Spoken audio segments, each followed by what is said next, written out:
Assalamualaikum dear students. Today we will study about deep vein thrombosis. तो deep vein thrombosis उस condition को कहा जाता है जहाँ पे formation of blood clot with in deep veins हो एंड यूजुअली आमतौर पर टांगों में। तो वो कंडीशन जहाँ पे ब्लड क्लॉट बन जाए डीप वेन्स में और आमतौर पर टांगों में, उस कंडीशन को हम बोलते हैं डीप वेन थ्रोम्बोसिस। अब जो यही डीप वेन थ्रोम्बोसिस है, इसका एक कॉम्प्लिकेशन है that's called as pulmonary embolism. और ये complication of deep vein thrombosis life threatening condition है।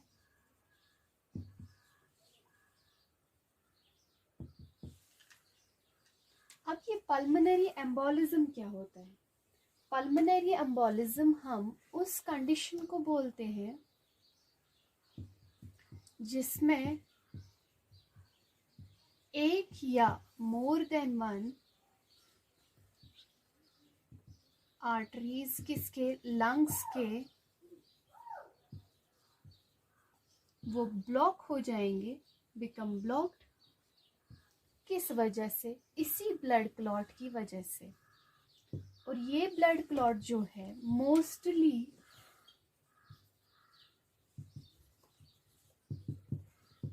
is caused by blood clot traveling from legs.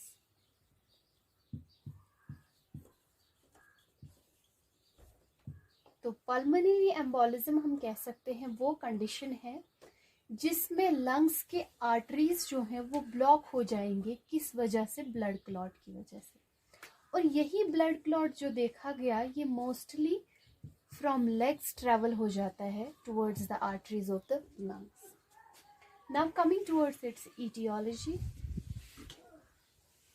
अगर हम डीप वेन थ्रोम्बोसिस के कॉजेज देखें, इसके कॉजेज में नंबर 1 एंडोथेलियल डैमेज। और एंडोथेलियल डैमेज में for example trauma, surgery, central venous catheter,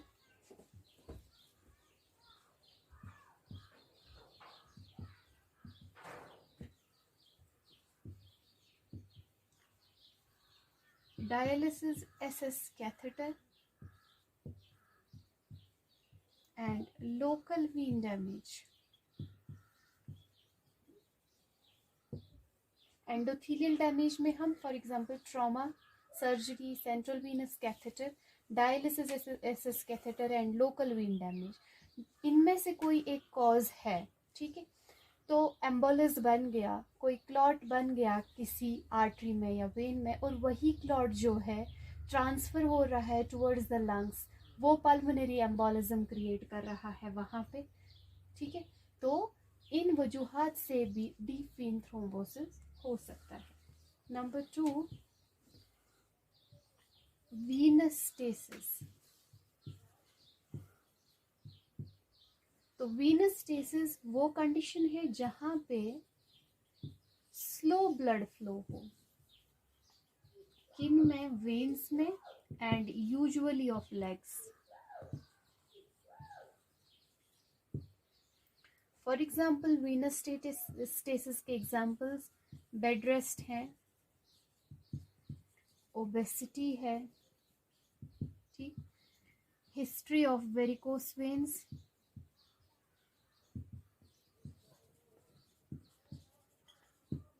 spinal cord injury,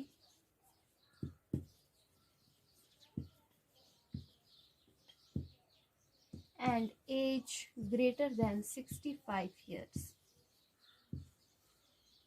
Number 3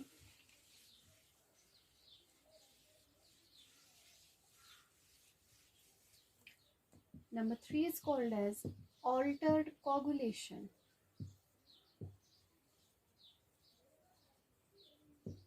For example, cancer, pregnancy, use of oral contraceptives,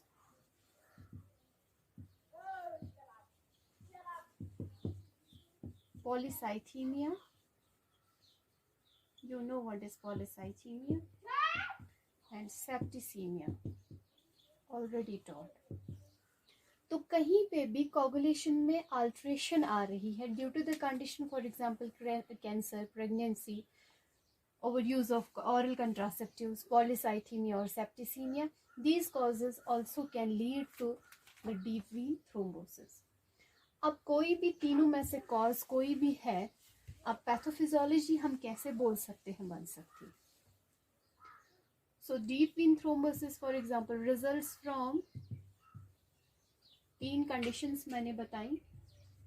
हम endothelial damage,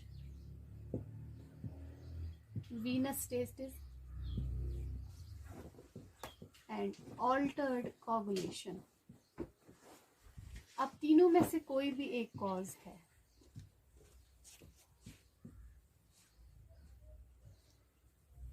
तो यहाँ पे खतरा बढ़ जाएगा किस चीज का, फॉर्मेशन ऑफ वीनस थ्रोम्बाई.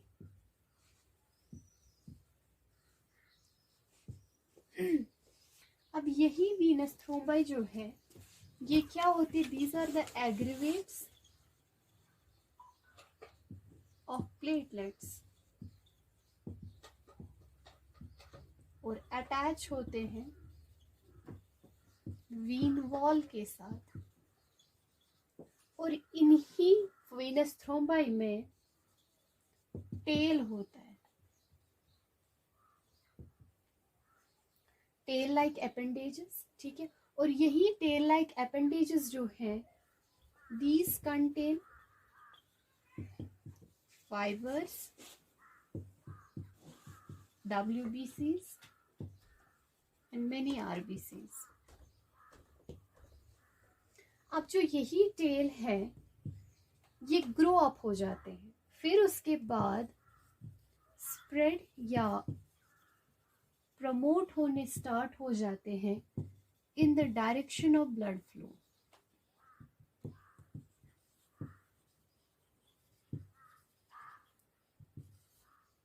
वक्त के साथ साथ इनके लेयर्स बन जाते हैं.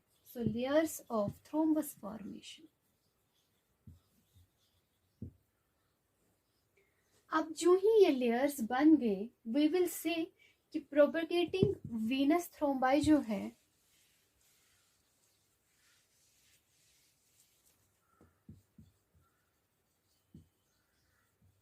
propagating venous thrombi is dangerous. क्यों? Because अब यही थ्रोम्बाई, इसके पार्ट्स जो हैं वो ब्रेकअप हो जाएंगे. अब जो ही इनके पार्ट्स का ब्रेकअप हो गया, parts of thrombi can break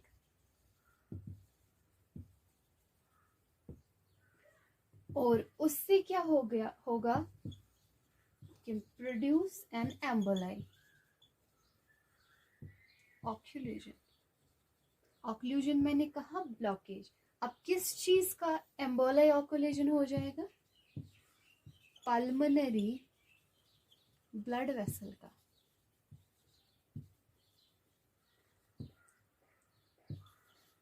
clear? अब जो ही पल्मोनरी ब्लड वेसल्स का एम्बोलाई ऑक्लूजन हो गया, it can increase venous pressure, fluid stasis, edema and venous gangrene. जो ही ये इंक्रीज इन वेनस प्रेशर हुआ, फ्लूइड स्टेसिस हुआ, एडिमा हुआ, वीनस गैंग्रीन हुआ, तो इस कंडीशन को भी हम कह सकते हैं it is deep vein thrombosis. This was pathophysiology. Now moving towards its clinical manifestations. तो अगर हम अब अफेक्टेड एक्सट्रीमिटी लें जिस लेग में डीप वेन थ्रोम्बोसिस हो गया है, तो पर्टिकुलर एक्सट्रीमिटी में साइंस एंड सिम्टम्स उभर आने स्टार्ट हो जाएंगे. Affected, first will take affected extremity. Shows एक तो टेंडरनेस,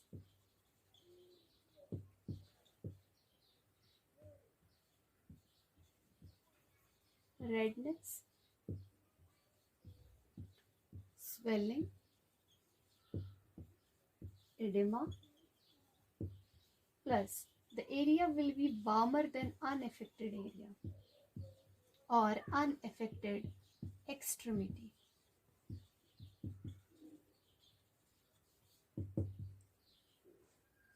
और जो यही सुपरफिशियल वेन है जिसमें deep vein thrombosis, for example superficial veins जो वहां पे होंगे, superficial veins they will appear as more prominent.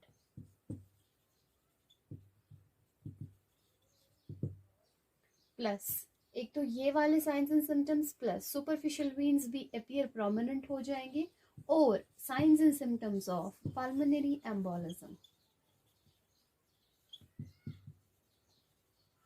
तो पल्मोनरी एम्बोलिज्म के रिलेटेड साइंस एंड सिम्टम्स क्या क्या है? फॉर एग्जांपल चेस्ट पेन है, ड्राई कफ है, शॉर्टनेस ऑफ ब्रेथ है, फास्ट हार्ट रेट या कह सकते हो रैपिड और irregular heart rate, light headedness, dizziness. Now coming towards its assessment or diagnostic evaluations, how can we diagnose deep vein thrombosis? First of all, we'll go for the history taking.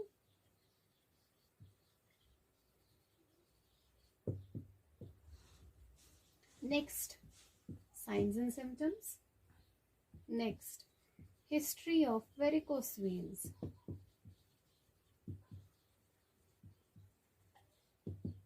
Plus, we will check hypercoagulation.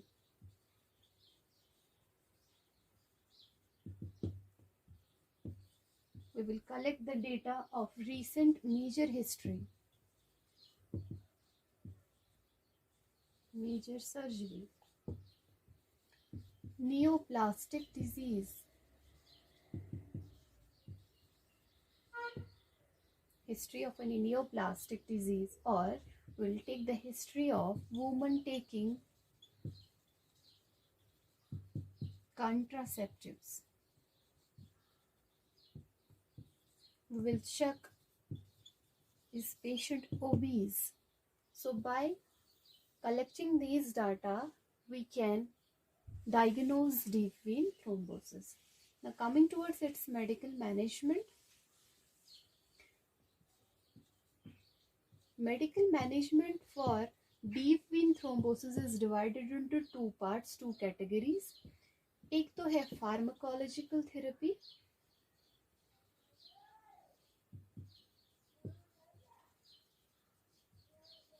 and number two is surgical management.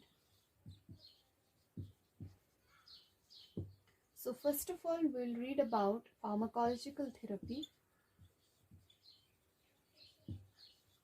तो pharmacological therapy में हम number of therapies देते हैं. For example, number 1 is low molecular weight heparin. You know heparin is an anticoagulant. ये low molecular weight heparin क्या होता है? It's considered as, it has longer half life than unfractioned heparin. और इस वजह से इसके डोजेस जो हैं वो हम डिस्ट्रीब्यूट करते हैं इन 1 or 2 subcutaneous injections. Each day. क्यों? बिकॉज इसमें लॉन्गर हाफ लाइफ होती है बनिस्बत अनफ्रैक्शनड हेपारिन से। Next is thrombolytic therapy. Thrombolytic therapy को फिब्रिनोलिटिक थेरेपी भी बोला जाता है। अब इसका फंक्शन क्या है? जो भी थ्रोम्बस बना हुआ होता है बॉडी में या वेन्स में, ये उसको लाइस करता है। Lyse means split, break down. और इसका फंक्शन ये है कि it gets dissolve in 50% of patients. जो भी ब्लड क्लॉट या थ्रोम्बस बन गया होता है पेशेंट में, by giving the thrombolytic therapy या फिब्रिनोलिटिक थेरेपी, वो थ्रोम्बस जो है स्प्लिट आउट हो जाते हैं और डिजॉल्व हो जाता है। फॉर एग्जाम्पल रेटिप्लेस, इसके बाद है oral coagulants, oral anticoagulants. For example warfarin and aspirin. Now coming towards the surgical management, अगर फार्माकोलॉजिकल थेरेपी से डीप वेन थ्रोम्बोसिस जो है वो रिजॉल्व नहीं हुए, then we opt for surgical management. So surgical management for deep vein thrombosis are, number 1 is thrombectomy. You know, tummy means to cut, tummy means removal. तो अब जो thrombectomy है, यहाँ पे हम रिमूवल ऑफ क्लॉट कर देते हैं, जो भी ब्लड क्लॉट बन गया होता है। Number 2 is वेनाकावा filter. ये वेनाकावा फिल्टर जो है एक डिवाइस है जिसको हम वीनस फिल्टर भी बोलते हैं।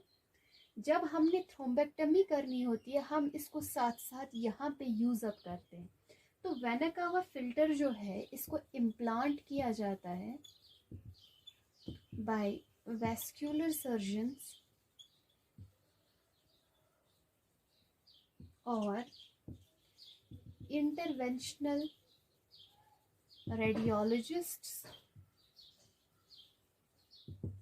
किसमें? इन inferior vena cava। और इसका फंक्शन है, ये प्रिवेंट करता है लाइफ थ्रेटनिंग कंडीशन जो है, that's called as pulmonary embolism.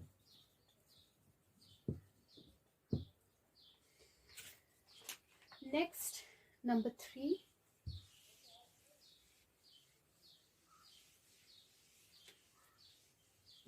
surgical management is balloon angioplasty.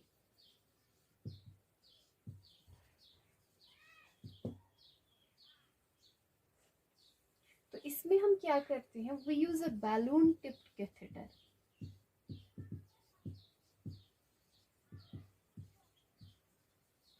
और यही कैथेटर जो है, ये इंसर्ट किया जाता है through an artery in groin या आर्म या लेग। अब जो ही ये इंसर्ट किया जाता है और पोजीशन किया जाता है on the particular area which is narrowed, फिर जो ही हमें लगा हमने पोजीशन कर दिया है उस एरिया पे जो नैरो हुआ है due to what? Due to blood clot और एनी थ्रोम्बस। उसके बाद बैलून को इन्फ्लेट किया जाता है। बैलून इज इन्फ्लेटेड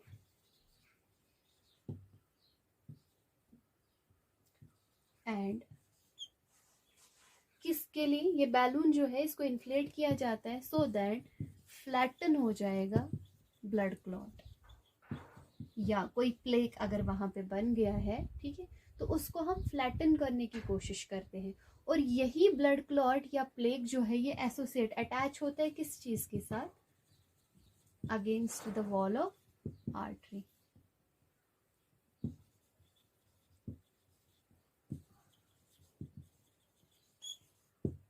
अब जो ही हमने फ्लैटन कर दिया ब्लड क्लॉट को, फ्लैटन कर दिया प्लेक को जो अटैच्ड था against the wall of the artery, तो उससे क्या होगा, जो आर्टरी है वो ओपन अप हो जाएगी, artery is opened and restoration of blood flow is done.